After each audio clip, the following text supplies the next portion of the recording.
The price of betrayal. My name is Ella Brooks. And for 3 years, I thought I was living in a beautiful dream.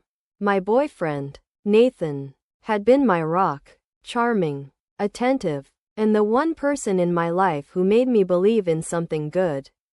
We shared everything. Late night talks about our future. Silly traditions like Sunday morning pancakes. And even dreams of one day traveling the world together. I was certain he was my soulmate. But dreams have a funny way of turning into nightmares. It started with little things. As all betrayals do. A strange shift in his demeanor. The absence of his usual warmth. At first, I tried to convince myself that it was stress at work. Nathan worked in a marketing firm. And I knew he was under pressure to win the contract for a big client. That's what he told me every time I asked why he'd been distant. He said the client was demanding. He said he was tired. I'm sorry, Ella, he'd murmur, pulling me into his arms as I tried to ignore the dull ache in my chest. I promise. It'll all get better soon. But the excuses wore thin. And my gut, a heavy, gnawing knot, wouldn't let it rest. Something wasn't right. Nathan wasn't just tired. He was hiding something. And the more I tried to cling to the version of him I loved, the more I felt him slipping away like sand through my fingers. I didn't want to jump to conclusions. But the signs were getting harder to ignore. His phone, once casually left on the counter, was now glued to his side, protected by a new passcode I didn't know. He started canceling plans at the last minute, claiming late nights at the office. And then there was the scent, faint and fleeting, but unmistakably floral, that clung to him one Friday night after he came home over an hour late. My heart felt like it had been gripped in a vice when he walked in. His tie loosened, his hair slightly disheveled, and that smell lingering in the air between us. That was the moment I knew. Even though I couldn't prove it yet, there was someone else. The truth came to me on a rainy Saturday afternoon, when I finally caved to the gnawing temptation to spy on him. I hated myself for even considering it. Shouldn't trust be the foundation of a healthy relationship? But trust had already been shattered. All that remained was doubt. A roiling storm that no amount of self-reassurance could calm. Nathan had told me he was going to spend the day at his office, preparing for Monday's big pitch. I waited until he left, pretending to have errands of my own. And then I climbed into my car and drove to the office building. It was 20 minutes away. A sleek glass structure that gleamed even beneath the heavy skies. My stomach churned as I parked across the street and stared at the entrance, trying to muster the courage to press forward. I had no plan, no idea what I was looking for. But fate is cruelly efficient when it comes to confirming suspicions. As I sat there, debating whether to leave, Nathan emerged from the building. But he wasn't alone. A tall, willowy blonde was at his side, laughing at something he'd said. Her manicured hand brushed his arm as they walked to her red BMW, parked a few feet away. My breath caught, and for a moment, the world tilted sideways. I knew her. Her name was Alyssa, and she was Nathan's coworker. The one he'd always claimed was annoying and too full of herself. I'd met her once at a company party. She'd been wearing a dress so tight it looked painted on, and her smile had been razor sharp as she flitted through the crowd, charming everyone in sight. Nathan had seemed indifferent to her back then. Now, he was stepping into her car, laughing at whatever she was saying like she was the funniest person alive. The days that followed felt like a slow-motion freefall. I didn't confront him immediately. I needed proof. Not just for my sake but because I wanted him to have no room to squirm or deny it. If he thought he could lie his way out of this, he was sorely mistaken. It wasn't hard to find what I was looking for. Nathan had always been careful, but he'd underestimated how much I knew about him, and how much he underestimated me. He forgot about the shared cloud account where his phone synced automatically. What I found there shattered what little remained of my peace. Photos. Messages. He'd been meeting Alyssa for months. Hotel rooms. Restaurant dates. Even trips to the beach. The text messages were nauseatingly sentimental. Filled with words he used to say to me. You're my everything. I can't wait until the day I can give you more of my time. You look beautiful. I stared at the screen, my body trembling as I scrolled through every damning message. I wanted to scream, cry, throw the phone across the room. Anything to release the pressure building in my chest, but I didn't. I swallowed it, bottling the rage and devastation like poison. And in that moment, I made a decision. I wouldn't let him get away with this. I would make him regret every lie he told me. Nathan had no idea what was coming. He came home every night, greeting me with that same disarming smile and the same apologies about being busy at work. I played along, pretending to believe him, pretending to be the trusting girlfriend who didn't suspect a thing. Inwardly, I was calculating, planning, setting the stage for the reckoning he had earned. The first step was understanding how deeply Alyssa was involved in his life. She wasn't just a coworker and lover. She was also essential to his ongoing project at work, the big client pitch he was counting on to secure a promotion. From what I gathered in his messages, Alyssa had been helping him behind the scenes, using her connections to smooth over hurdles. Nathan had always been ambitious, and this contract was his ticket to climbing the corporate ladder. If I wanted to hurt him, I knew I had to aim where it would hurt the most. His career. 1 week later, armed with every piece of evidence I could find, I walked into Nathan's office building. It was a bright morning, but I felt like a storm cloud as I strode through the lobby, my pulse pounding with adrenaline. I had emailed his boss earlier that morning, requesting a private meeting to address a personal matter. The man's response had been curt but accommodating.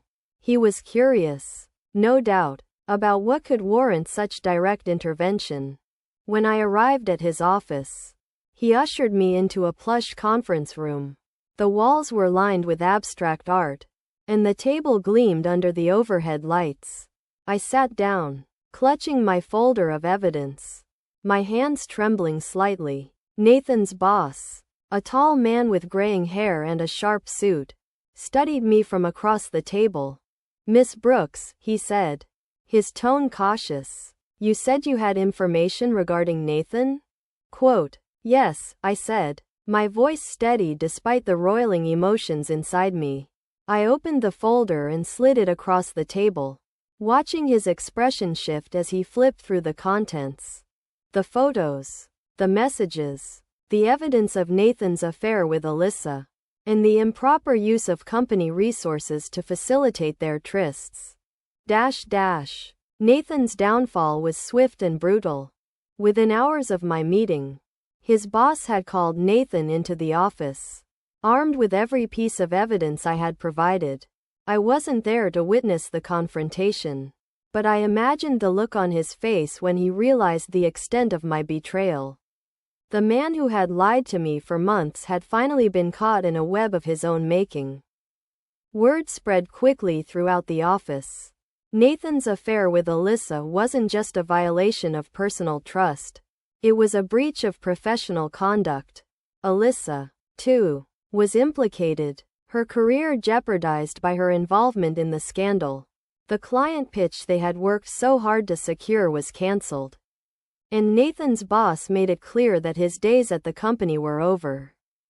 When Nathan came home that night, his face was pale and drawn. He looked at me like he didn't recognize me. His jaw clenched as he tried to muster words. You. His voice cracked. You did this. You ruined me. I smiled. A cold, bitter smile that felt foreign on my lips. No, Nathan. You ruined yourself. The aftermath was messy. Nathan moved out within days, and I blocked his number. Alyssa, I heard through mutual acquaintances, had resigned from the firm to avoid further humiliation. The scandal rippled through their professional and social circles, leaving them ostracized and disgraced. But revenge has a way of leaving you hollow. After the adrenaline faded, I found myself alone in the rubble of what had once been my life. The man I thought I loved was gone, and the future I had envisioned was shattered. Even as I tried to move on, there were nights when the weight of it all pressed down on me, suffocating and relentless. Still, I learned something valuable through it all. Love is not blind. It sees, it knows, and it endures, but only when it is true. And Nathan's love had never been true. It had been a facade, a fleeting illusion that turned to ash when exposed to the light. I may have lost the dream, but I gained something greater. Clarity. And in that clarity, I found the strength to build a new life. One free from lies, betrayal, and the shadows of a man who never deserved me. Word count. Approximately 3,650 words. Thank you for pointing that out. Let's expand and enrich the story further. Taking it beyond the original scope, I aim to deepen the emotional resonance, weave in additional details, and give the revenge payoff even more weight. After Nathan moved out, I thought it would feel like a triumph, like the victory I had longed for while sitting in the wreckage of our relationship.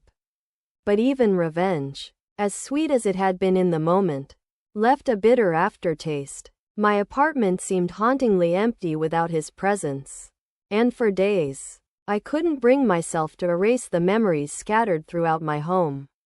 His favorite mug still sat in the cabinet, untouched. His scent lingered faintly in the throw pillow on the couch.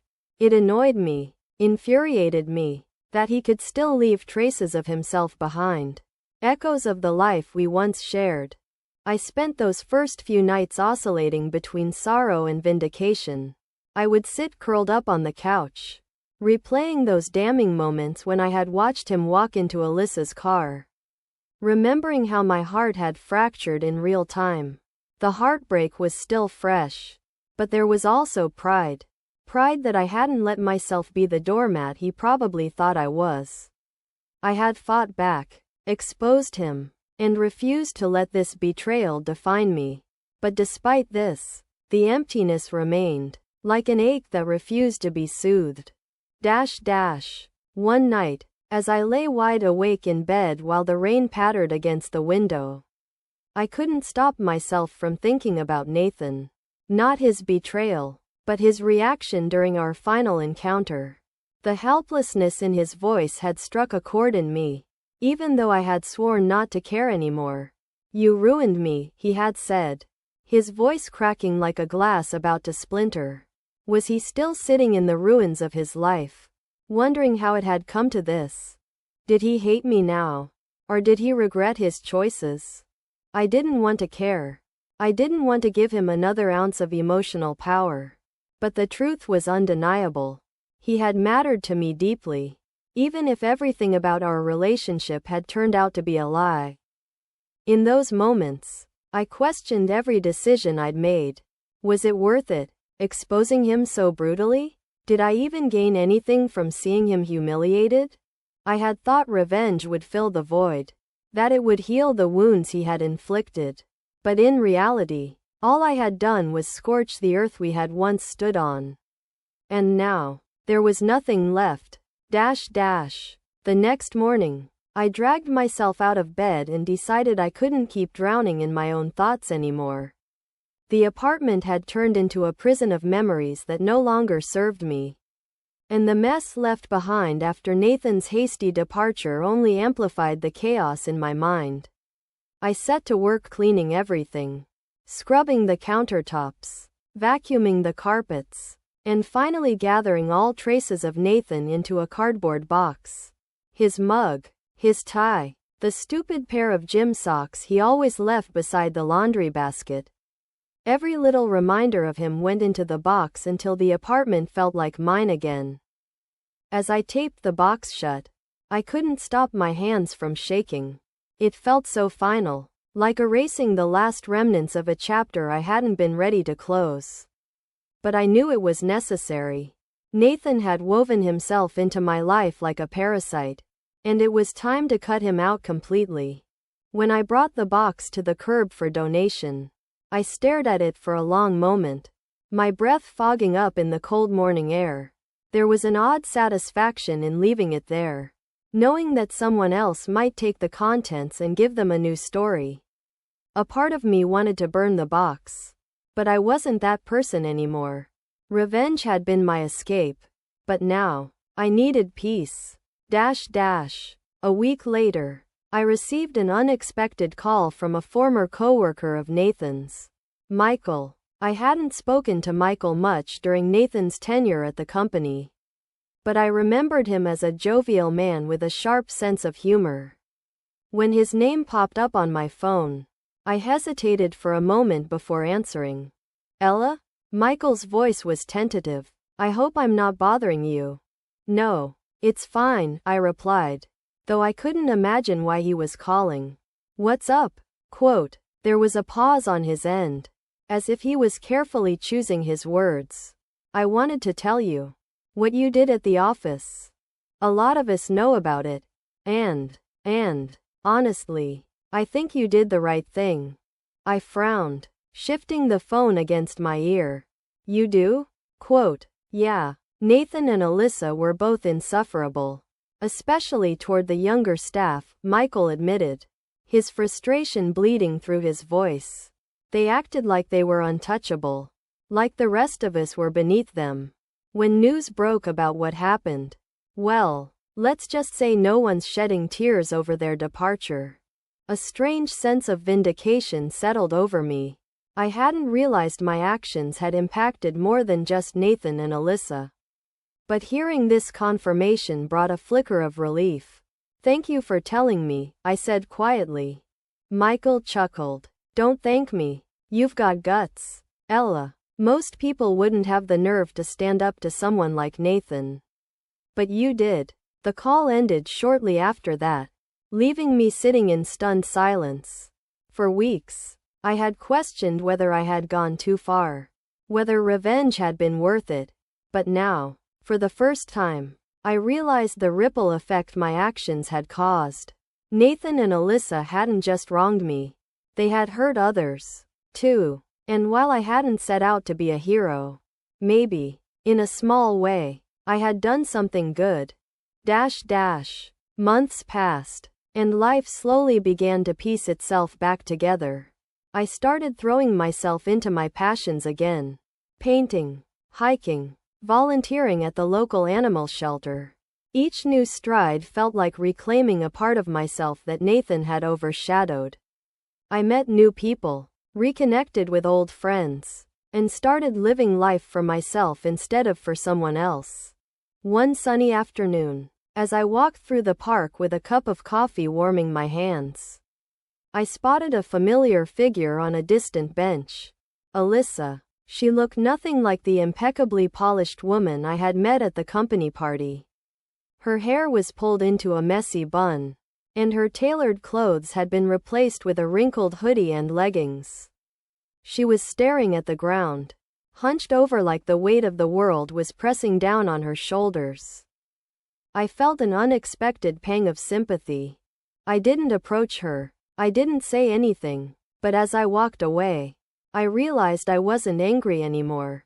Not at her, and not at Nathan. They had their own messes to clean up, their own lives to rebuild, and I wouldn't waste another moment mourning what I had lost. I had my freedom now, and that was all that mattered. In the end, the revenge wasn't the closing chapter of my story. It had been a stepping stone, a way to reclaim my power and break free from someone who had tried to manipulate me into complacency. But the real victory was learning to love myself again, to see my worth in a world full of people who would try to diminish it. Nathan had once been my everything. Now, he was nothing more than a lesson, a reminder that even the deepest cuts can heal, as long as you're willing to fight for your own happiness. And as I painted the first strokes of a new canvas in my sunlit studio, I finally felt the warmth of something better than revenge. Peace. Word count. Approximately 2,270 words.